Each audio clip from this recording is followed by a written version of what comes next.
Alright, so we're big zooing here, and we have won the dice roll, which means I think this hand is fine. This hand is very good against creature decks. And, you know, like the Jund type of deck or whatever. What do we want to lead with here? We have all creatures. We'll go with the Ziggurat, that's fine. His end step, huh? I think he might have F6 through his turn there. Something tells me that was not intentional on his part. Let's play voice. Or maybe, I have no idea. I mean, I assume he just clicked through his turn. Maybe he kept a really speculative hand, but... I'll just go ahead and get in here with the Mana Strider.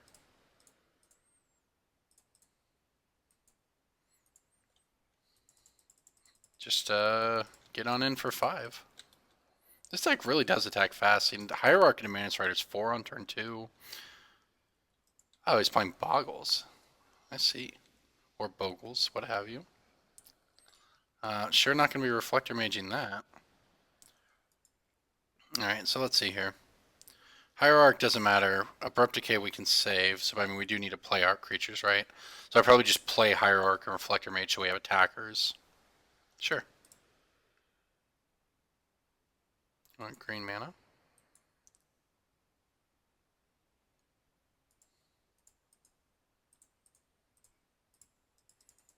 Alright, so we can't bounce anything, but we can get in for 4. Which is pretty good. And if he, you know, he needs Daybreak Coronet, he needs Lifelink, really hardcore, and we have Abrupt Decay to hit that. Plus we can even chump with the Voice to get a big token. Which I will gladly do, depending on how this, well, it's pretty big. As long as it doesn't have Lifelink, though, I think we're fine. The old value Voice of Resurgence block. Get a 4/4 out of it.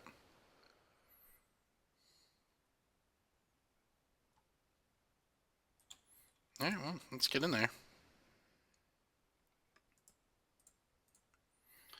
Get in force 9. Hope we don't die. Has he got a path? He has a Dryad Arbor to chump block, that's fine. Sure. He's at 5, so he's dead next turn to this current board. He needs to add 4 power, and we have Abrupt Decay. So, alright, there's the Daybreak Coronet. Let him swing. Alright. Green, black, kill the Daybreak Coronet. This is a sweet land, Pillar of the Perunes. Now, see, we take the 9 here. The thing had Vigilance, but that doesn't matter because, you know, we get him for 3 in the air, and then he blocks here and takes lethal. You know, I could have done it pre-combat. I guess it doesn't. I mean, it just doesn't matter.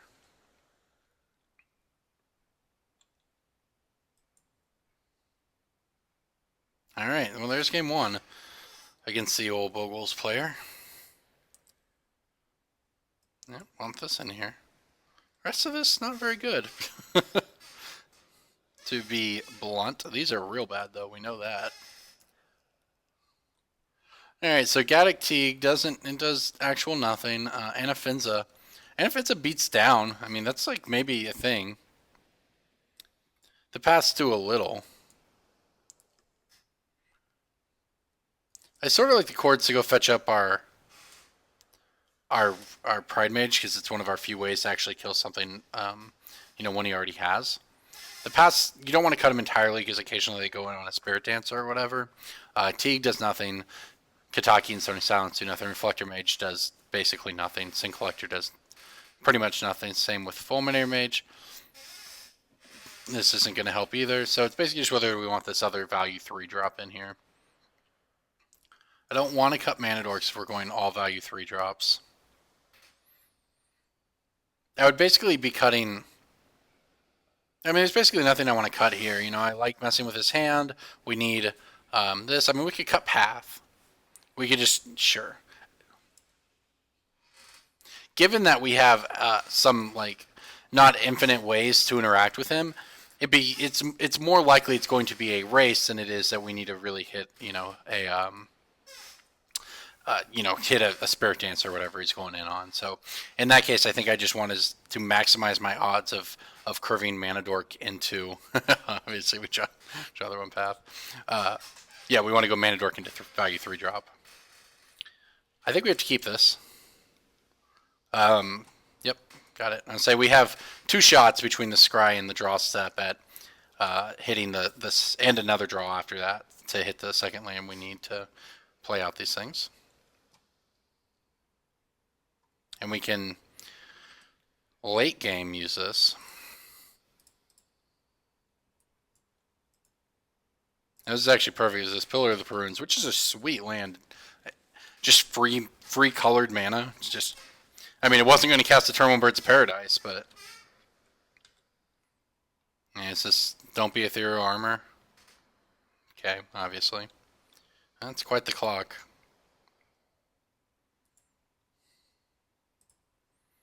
Alright, what do we want? Not Mana Surrenders, we want Anafenza. No! Ooh, I almost misclicked there. Ooh, it was close. That was a close one. Alright, well, we got a 4/4.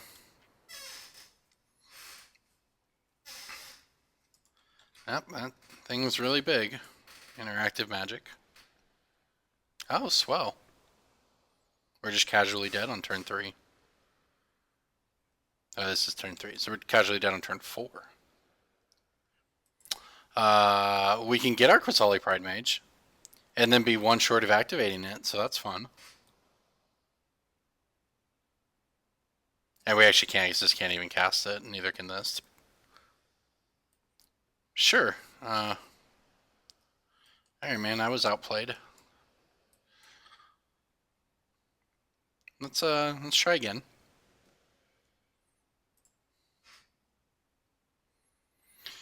Yep, none of these cards help against any of that. I mean, the chords are honestly not that great. It's possible they shouldn't be in the sideboard at all because of the mana base.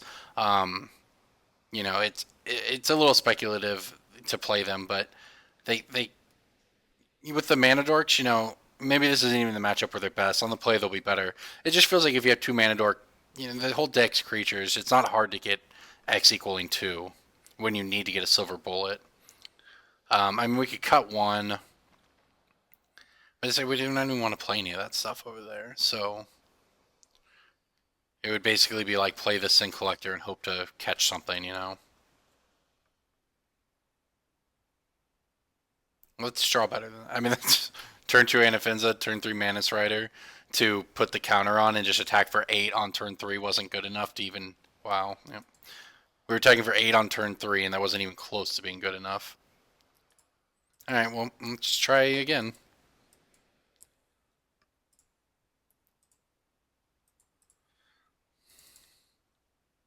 That is quite the beatdown, Anafenza into Manus Rider.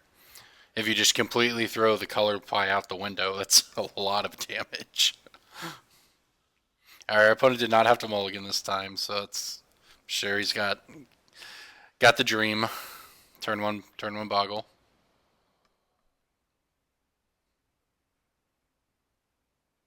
Ah, I was wrong. It's an Elf Scout. Alright. Black, green, white. Get out there, Anafenza. We got the beatdown into a Siege Rhino. This is theoretically a good hand.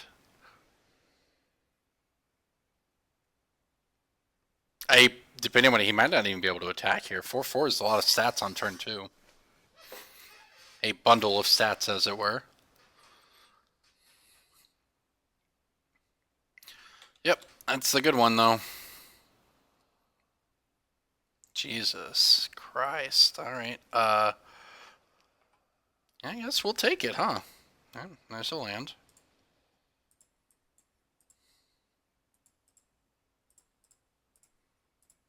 Oh, we get a little life here. That doesn't suck.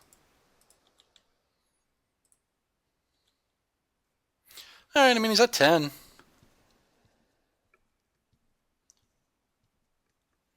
He's actually dead next turn. right? Assuming he does nothing, he's got the chump block. So we're just dead. So we have to draw something.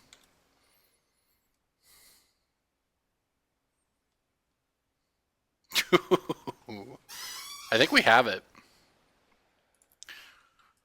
We get to attack, or maybe we don't have it, but I don't think we're dead. I think we might be able to win. No, like so he blocks here, takes 5, that's 8, so, I mean, yeah, he's going to block here and not die, but... Yeah, so he'll take 6 this turn. Yeah, that's so close, though. Yeah, we're going to do 6 to him here. I wonder if it's worth keeping my birds back. I mean, we have the... I don't think so. We have the Siege Rhino. We're going to have 12 life and a Siege Rhino to chump with. To block 5 points of damage, which seems pretty good. So... And maybe he just he can't take it all because it's lethal. I'm just trying to figure out, like, if we keep the birds back, then we get in for 5 damage, puts him at 5, and then next turn, with the Siege Runner, it's lethal. And that's, I mean, but if he gains life, it could matter. Then again, if he has a Daybreak Coronet for this, we're probably dead anyways, right? It would add 3, 5 to it, it'd be 14. We'd be at 12, so we wouldn't be dead. But he'd go up to 22 minus the 6. We're going to deal to him this turn, so he'd be at 16. I mean, we're not doing 16. So I don't think we can beat Daybreak Coronet regardless. Unless we drew Abrupt Decay or something after that. So what could he have that makes us want to chump block with the birds where the Siege Rhino is unnecessary? Just like a handful of enchantments? Okay. I'm going to keep it back. I don't know if this is correct. This preserves, assuming he doesn't have lifelink and doesn't kill us through all of this, it preserves lethal, even if, even if, and it increases the number of decreases the number of cards of his that would kill us. Because there's certain cards we can't even beat. Sure. Yeah, there's a couple cards we can't beat, so it doesn't matter. And no line here beats... Okay. Just kidding. Wonder if that matters.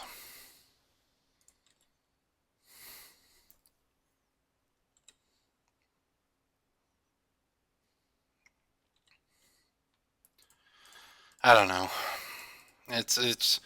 It depended on what we wanted to play around there. That's all it comes down to. And for what it's worth, he has 2 cards left. He has 1 card, unless it's Daybreak Coronet. I still think we're okay. He can't attack. Now, we can't actually attack either, because we didn't attack with that bird, so it really did come down to what we have so many haste creatures and siege rhinos and stuff. Also a land. I mean, I could throw away my bird to deal 2 damage. That seems bad. I think we just have to pass. I think we have better top decks than him. I mean, maybe not. Yep. I mean, we get punished here for not attacking with that bird, but he would have been at 5 and we could have killed him. But if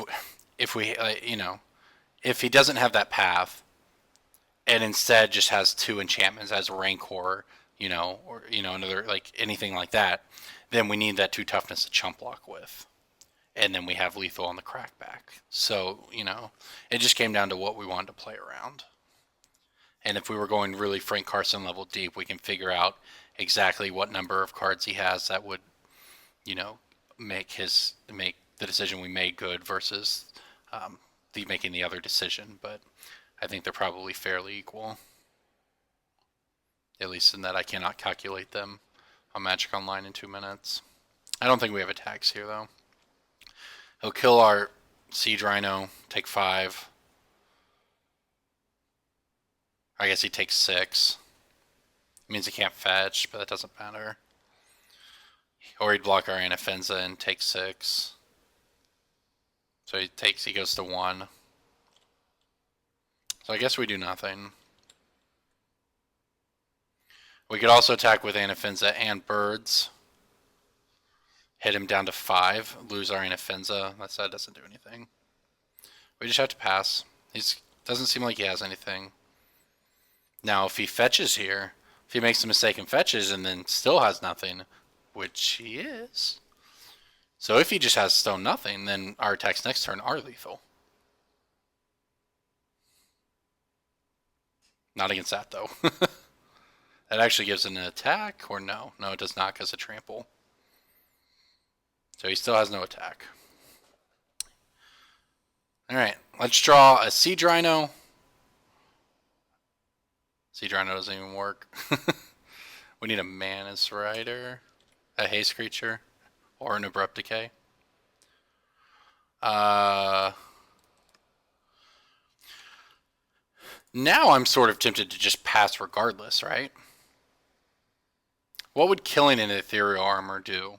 Or let's say we killed a Rancor. His guy would have +2/+2. So he'd have +4/+4. It'd be a 5/5 first striker. That's still enough to get us. If we killed an Ethereal Armor, he would have 1, 2, 3, 4. And be a 5/5 first striker. So I think we do nothing. But now we have outs to... we have the Abrupt Decay to mess up an attack of his if he finds something he thinks he can go for it with. It's about as close of a game, I guess, as you get with Bogles.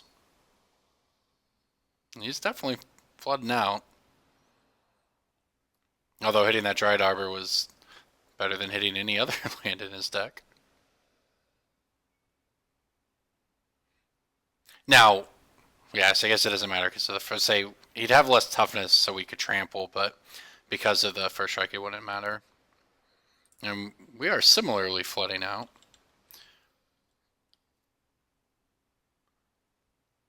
Am I supposed to? What if I kill his Dryad Arbor and attack? Is he dead? Oh, he's just dead, right? And I could have done it last. Oh, it's a land. It's so dumb. All right, guess we got nothing. I was like, oh, we kill a Dryad Arbor and then we attack for 6 because he fetched, but we can't kill a Dryad Arbor with an Abrupt Decay. Uh-oh. Okay. I think we win if he goes for this. Is he going to go for it? Now, what does he try to choose to play around? And of course, he's been sandbagging a card in hand for a long time. Okay, I'll take a voice. That's good. That's good. That matters next turn.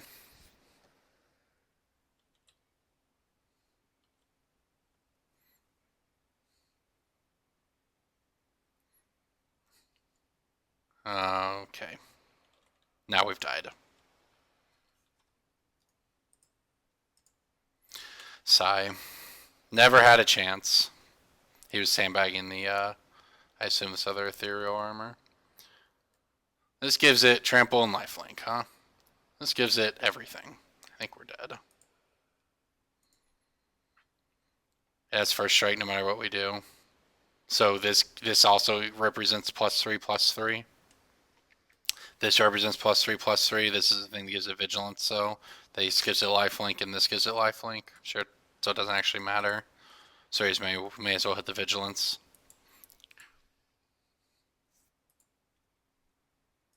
What a fun. It's pretty good. The old 26-24 Glade Cover Scout.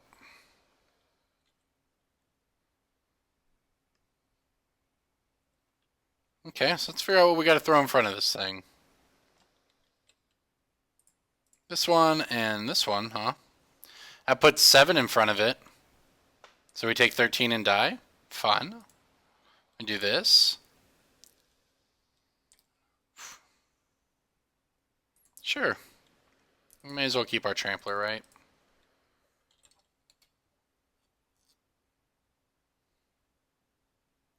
Sigh.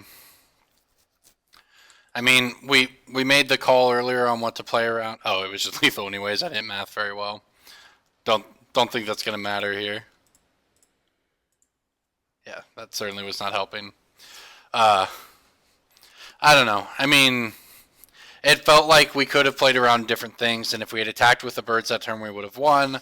But if he had had path, he was clearly sandbagging an enchantment of some sort.